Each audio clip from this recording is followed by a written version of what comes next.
Hi everyone, welcome to THT, and today we're going to talk about the results from the planetary qualifier that happens in the 5th of October, the 5th and 6th of October, this weekend. So this is going to be interesting because of course we get all those kind of relatively large tournaments. They're not as big as the tournaments that we had in Europe lately, but they are still significantly bigger than a store showdown, and obviously what is at stake is significantly higher. So I would say in terms of competitiveness, we are somewhere in between those super big tournaments that were organized in Europe, but higher than the 1K that we had that we had recently. So they're obviously results that are very interesting to look at. Obviously. So in terms of so we're gonna get an overview. So we got 1, 2, 3, 4, 5, 6, 7 tournaments to look at. Some of them a bit over the 100-player mark, some mostly under. So it's mostly American tournaments, and we got one Canadian and one Spain, and we'll see what we can learn from those tournaments. And I'll do like a final conclusion at the end. So first of all, we got tournaments at the Metropolis Center at Madrid with a total of 120 players. So it was the biggest. I think it is the biggest. Yeah, the biggest planetary qualifier that we had. And the meta here, the top 8 is insane. We got 1, 2, 3, 4, 5, 6 Boba, 5 of them being Boba green, and only 1 sub in yellow. This is absolutely insane.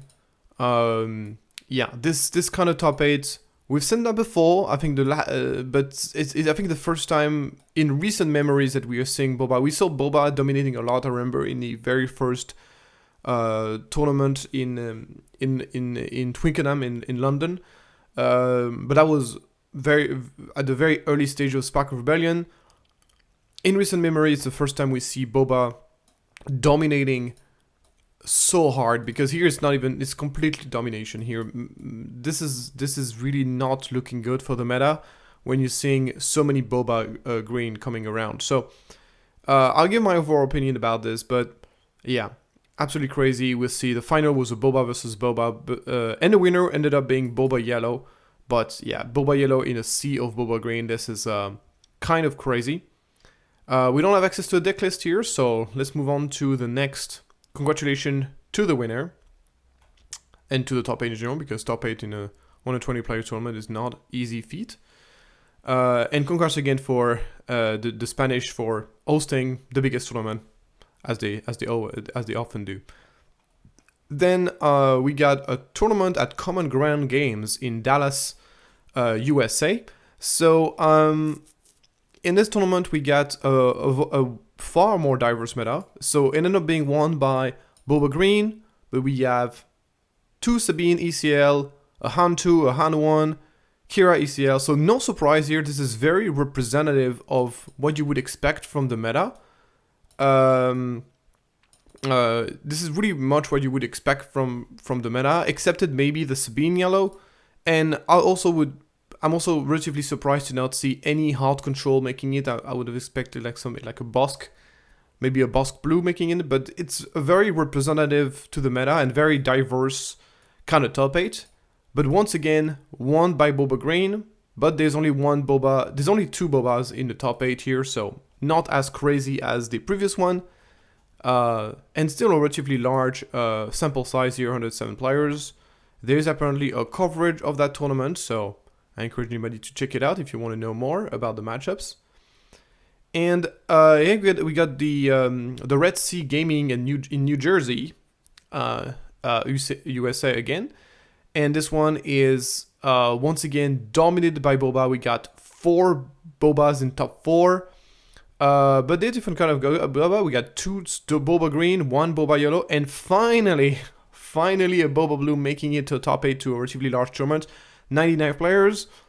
I always was a big believer in Boba blue, and nice to finally see it making a result. And this time we do have the deck list, so we can check it out. So we got 2 Sabine ECL, we got the Kira ECL, and then we got a Han 1 yellow. So Sabine still, we don't talk too much about Sabine, but there's consistently 2 Sabines here, 1 2 Sabines per top 8. So Sabine is definitely a thing. Let's check it out. So First list here, this is the list of Boba Sapphire. You probably know him from the K2OD YouTube channel, and check them out if you are if you want. They're really highly competitive, and obviously they're really good players. So and he's brought he brought a Sabine Green list. With a couple of interesting innovations here. We got the Adelphi Patrol Wings, which I've heard about, and I think this card is definitely one of the most one of the underrated card of the set. It's a card that it's basically kind of a Fleet Lieutenant, but like bigger, with very decent stats for the price. So not sure if this card is really good enough to make it to the deck, but he decided to play it out, and it worked out pretty good for him. And I think this is a card that deserves to see more play than what it does. The rest of the deck is pretty much what you would expect. We have the full package of 3 Darksabers, with a full package of Timely Intervention as well, and also a full package of Metal Ceremony, which is very impressive. Only one Fighter for Freedom, which is definitely not usual at all. But yeah, a couple of differences here. Sideboard is pretty standard. And that's the Sabine Green here. We're going to check out the Boba Blue of Zach. So this Boba Blue is very much what you would expect from Boba Blue. I think the only kind of interesting thing is that he's playing McClunky in this deck, which is not something I ever tried, to be fair. But it has some interesting things here. Obviously, he's playing quite a few cheap underworld units. Greedo, Cloud Riders, Bazine. And he also plays the Basque, with McClunky is very good combo with Basque. So interesting, and I think it probably does help the aggro matchup. So I was really thinking about a way for Boba Blue. I felt like struggled a little bit against aggro. And for a long time, I thought about a way to improve the matchup. A way for me to improve the matchup. For me, a way to improve the matchup, and I really didn't find really much of a way to improve the against aggro, and I think this might be a way to do it. He's also playing Fed Fire Spray, which personally I'm not a big fan of in Boba Blue. I've never been a big fan of Fire Spray in Boba Blue. It's obviously not a terrible card, but and then he's interesting thing. He's not playing Boba Fett's armor, which in my opinion is incredible in Boba Blue, because it just creates like another big threat, and that your opponent has to deal with. And he also no Rival's Fall as well, which is, in my opinion, very risky against Boba Fett's armor, because if your opponent plays against Boba Fett's armor and you don't have any Rival's Fall, you're going to be in big trouble, because there's not much in his deck that can actually deal with it. I mean, the best way he has to deal with it is then to use removal and then to try to find an opening for Power of the Dark Side, but that's not always easy to do. So I'm not a big fan of that. I mean, he does play Super Laser Blast, so it can work around this, but it's still like I still find Rival's Fall to be very useful, personally, so I'm very surprised to not see some in, but the rest of the deck is pretty much what you would expect from Boba Blue, so interesting. And here we see, okay, another, so this is a Boba Yellow, that's fairly standard, pretty wide across the board. Both its armor make it to the list. And that's the Boba Green here.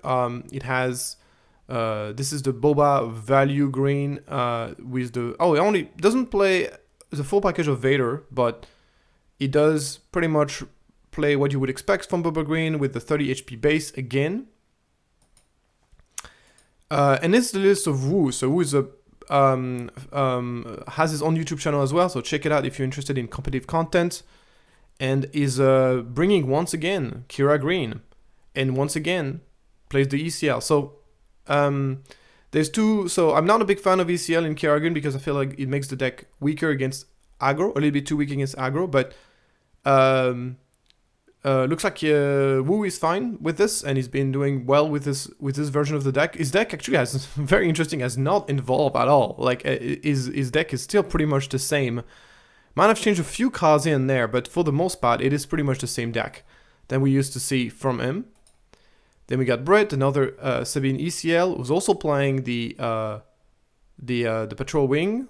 Okay, so it's a very similar list than Boba Sapphire with the full Metal Ceremony. It looks like they were playing pretty much the same list.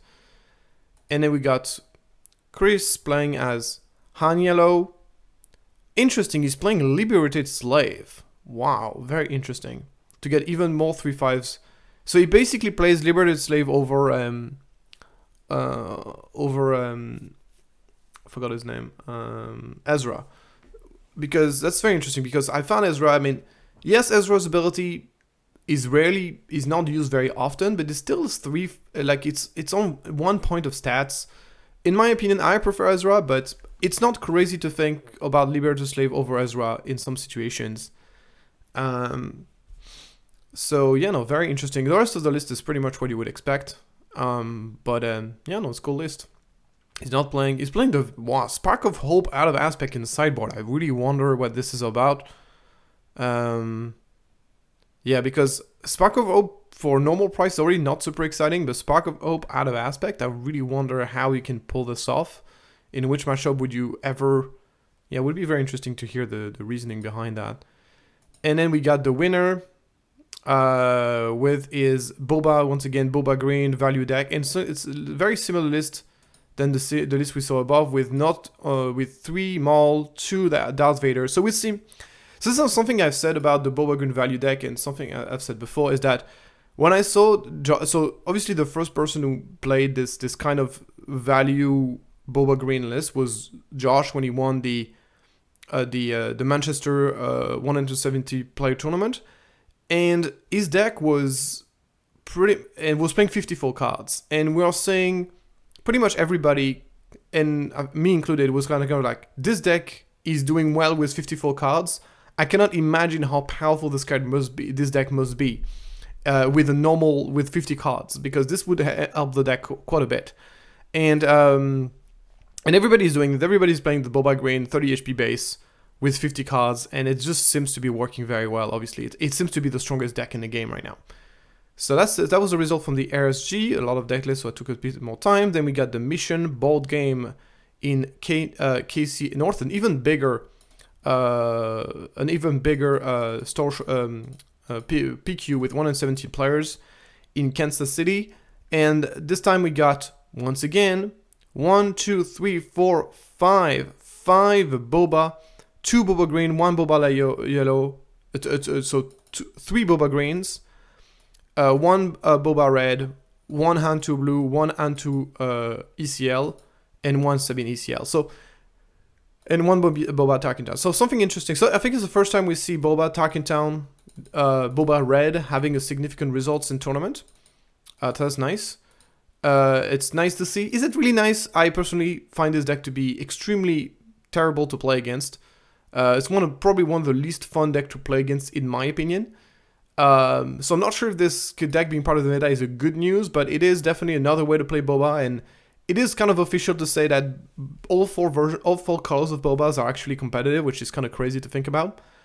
So in this particular tournament, keep in mind that all those Boba Greens that we saw earlier here, every time it says Boba Green, it means Boba Green playing 30 HP base. Otherwise, it says Boba ECL. So I think this is the first time we see a Boba ECL. So we saw like, I don't know, at least 10 or 12 different Boba Green lists. Everybody plays the 30 HP base, and only one person plays ECL. So that just shows you how powerful this new Boba approach has been for the deck. And the winner, once again, Boba Green. Then we got Petrius Family's Games in Colorado.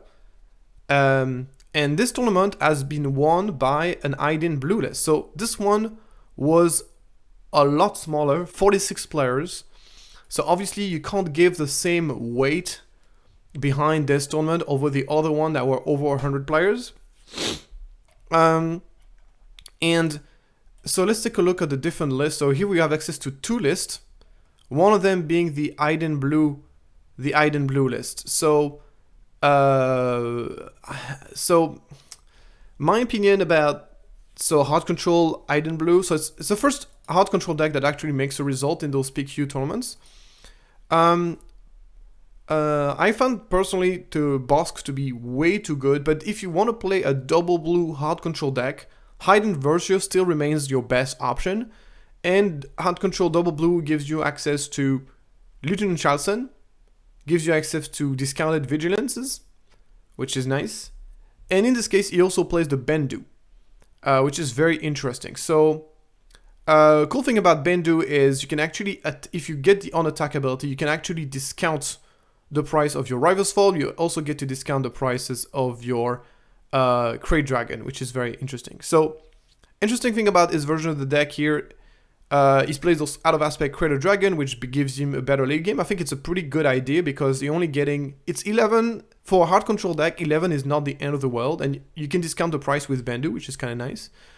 And it is a very powerful finisher. One of the big reasons why Bosk is so strong is because he gets the super good late game cards. You're still missing out on a big thing that makes Boba Bosk Blue so strong, which is the double triggers on the double triggers on the double trigger on the bounties.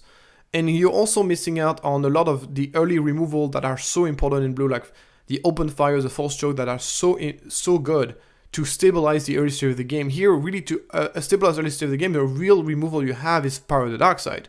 So, I mean, you can work the Entrench, but Entrench can be kind of awkward to work with, and make an opening doesn't really kill everything. So this is kind of the big weakness of this deck, I would say, at face value. Interesting that he's playing Vanquish and Rival's Fall over...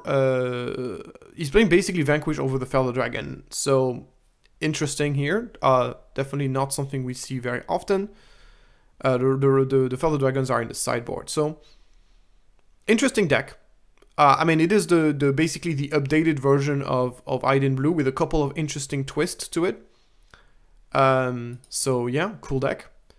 And then we got the third place list here with the Sabine Green. Okay, this version is... I would like to check back what is my version is like, but this looks very, very much like my version. It looks card by card my own version of Sabine. Like, this is very, very similar to what I personally play at the moment on Sabine. So, it's a really cool deck. Yeah, this is... it's a very strong deck, so congratulations here for the third place. Yeah, it's very, very solid version. Personally, this is, I mean, maybe 3 Rebel Assault is a bit excessive. He's missing a couple of 2-drop. He's basically the strict amount of 2-drops possible, which can be a little bit risky. So I would probably shave, I don't think the Spectral Soldiers are needed in sideboard, so I'll probably shave the Spectral Soldiers and maybe 1 Rebel Assault in order to add a bit more 2-drops. And increase the stability. But other than this, I think this is very close to what I would play personally if I was going to play Sabine Green. How many Sabine Greens do we have? So here in this tournament, we had 1 Iden Blue, hand 2 Blue, Tarkin Town, Sabine ECL, hand 2 ECL, and 2 Kira Green.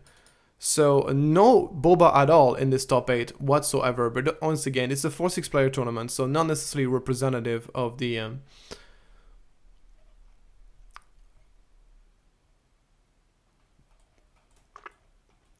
Next, we got Tab's game. We got, once again, 46 players, relatively small, at Edmonton in Canada. And this tournament was won by Han Green. So the old school Han Green. That's very cool to see that. As you know, one of my favorite deck to play. Still is my favorite deck to play. Boba... 1 Boba Yellow, 1 Bosk ECL, 1 Ray Blue, a Gar Saxon Yellow. I would be very curious to see what the list is about. And a Sabine ECL. So...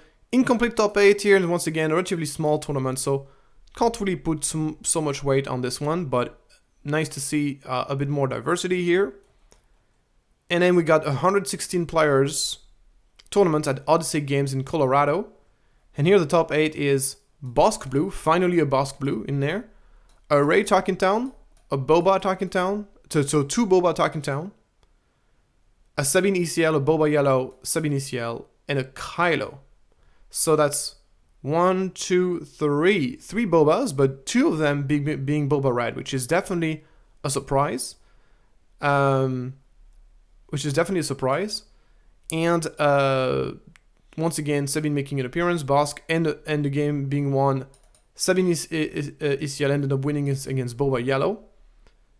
So as Sabine won against Bosk, that is a huge accomplishment because it from my experience, Bosk has a great matchup against Sabine. So obviously I don't know what are the specific versions that the people are playing. So there's a lot of information I don't have here. But Sabine beating a Bosk here in semifinal, that is kind of crazy.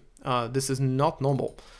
Also Ray making an appearance here. So, and it was a relatively big tournament, 116 players. So overall, what can we learn here from this overall first wave of PQ? So as you can see, those tournaments kind of middle-sized, but not as big as the tournament we have in Europe, that we have in England, or the tournament we have in Spain, but they're still bigger than the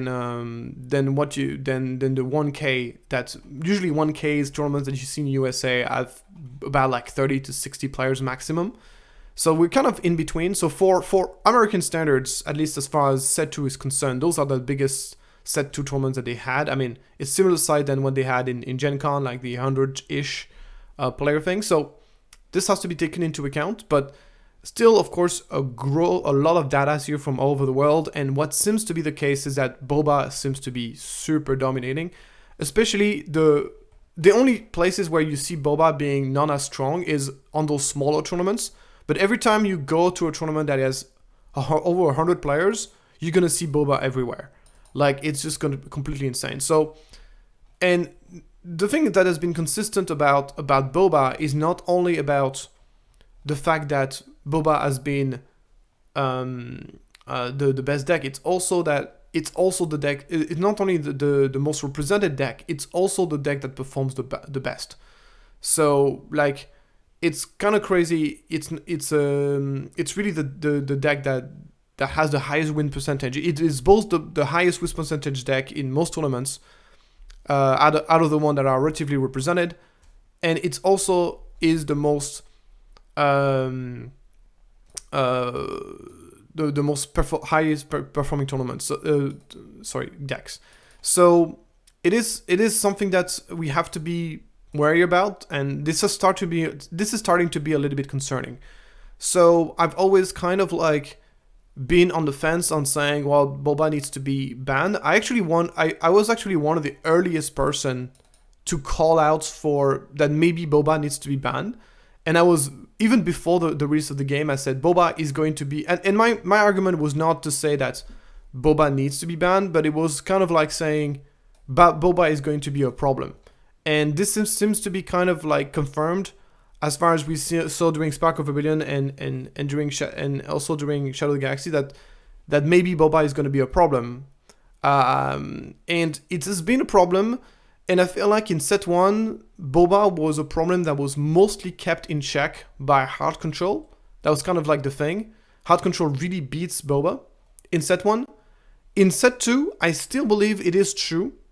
I still believe that Heart Control has a good matchup versus Boba in Set 2, but it is Boba has a lot more game against Control in Set 2. I said earlier, of course, the Bazine, McClunky, you can get multiple set of discard and really strip away the threats. The TIE Phantom, very strong against Control. Obviously, all the value tools that you get, the fact that you get more late game threats, with the Palpatine's return whenever you're playing Boba Green, that also helps a lot against Control. So, in the end, we're seeing Control players, we see Boba players really, really doing very well, that really have a lot more tools to beat Control, and that makes a huge difference in terms of how the matchup plays out. With that being said, I'm still fairly surprised by the lack of Heart Control in those tournaments. Once again, I only have a very small window to analyze those tournaments. We don't have any win rate. We don't have much of anything really. We're just the top 8. And we don't even have the deck list for the most part. So obviously, it's very, very difficult to make a final analysis on this. But it seemed to me that it seems like not many people brought Heart Control in those tournaments. And I find this to be a little bit weird because Heart Control has literally won the two biggest Star Wars Unlimited tournament ever organized. And that's relatively recent. So I found this a little bit surprising that people are not giving Bosk a bit more play. And I think that if Bosk would see more play, Bosk Blue would see more play, you would see Boba crumble. You would see Boba have a lot harder time. Once again, it's not as it used to be. You don't have a great matchup against Boba. You have a decent matchup against Boba, and people are kind of thinking like, I would rather play Boba. And but to me, Bosk Blue seems to be a very well-rounded deck, and there's very few decks in the meta that actually counters it, in my opinion. So far, I would say that I'm not surprised. The only thing I'm surprised about in this PQ results is the lack of Heart Control. Everything else is pretty much what you would expect. indeed Boba Green, Boba Yellows are the strongest decks. Especially Boba Green, it seems. The Boba Greens, people still really managed to figure out how to play Boba Green. And I'm also seeing a lot of Sabine ECL in those tournaments, which is great to see if you're a Sabine fan. I mean, Sabine got an insane amount of help in this set. Like it is by far one of the deck that got the biggest boost of power from set 2 in my opinion. And so this is something that was to be expected. I think most people were expecting when we saw the preview and we saw Boba Fett's armor, we saw TIE Phantoms. I mean, once we had actually understood how TIE Phantom works in terms of rules, and we saw all those great cards that fits well in Boba Yellow, like McClunky, like Bazine, all those cards. People were worried, and I think there were very good reason for people to be worried of those decks. I think those decks are incredible, and giving so much power, giving so much bonus to an already very powerful deck is really gonna make the deck particularly scary. I think people were expecting more Boba Yellow to be the dominating one than the Boba Green, but it still is something that we have to be worried about. And this is something that if Twilight of the Republic does not fix that, which I honestly at this stage don't think it will, I'm a little bit scared that we're gonna get another meta of Boba, and this might be the time for FFG to do something about this, because so far most of the tournaments were kind of independent from FFG. I mean, they were organized under the umbrella of FFG, but they were not really part of the official competitive scene. Those are the first tournament that are part of the competitive OP program from FFG. So this obviously changes things. FFG might give more credit to those decks, to the result of those tournaments than other tournaments, and as a result, they might take measures to correct things. So these are the results for the first wave of planetary qualifiers. We'll see if, as an answer to those results, people are going to start playing more hard control in order to counter Boba, because in my opinion, it is the primary way to do that. The only deck that consistently has a good matchup versus Boba, in my opinion, has been hard control. With all that being said, we'll see if that's enough. We'll see how much of an impact it's going to have, because we have many other PQs coming up. Personally, I would not attend any of those PQ, at least in Shadow of the Galaxy, because I'm not in a hurry. I'm like, there's going to be a full year of PQs coming out in the upcoming months, and in the upcoming weeks before the release of the planetary qualifiers. And to be honest, in my opinion, getting a qualifier without a flight ticket, I don't personally really care, because it's like, I'm getting a qualifier, cool, that's cool, but in the meantime, I still have to pay my flight ticket to go there. So it's kind of like, is that really nice? Like, I don't know, like, we'll see. And in any case, what I was trying to say is that there's going to be plenty more opportunities to qualify, so I'm not particularly like eager to take part of, but I will be taking part of my planetary qualifier, but that's going to be in Birmingham in late November, and I would be in set 3. And I'm going there not necessarily because of the qualification, but because they're also offering a flight ticket for winners, which is going to be a big deal, and they're also giving out a lot of great prize. So stay tuned for this. I'll make videos about this on my channel. Anyway, thank you so much for following this video, and I'll see you next time. If you like the video, please like and subscribe, and bye-bye.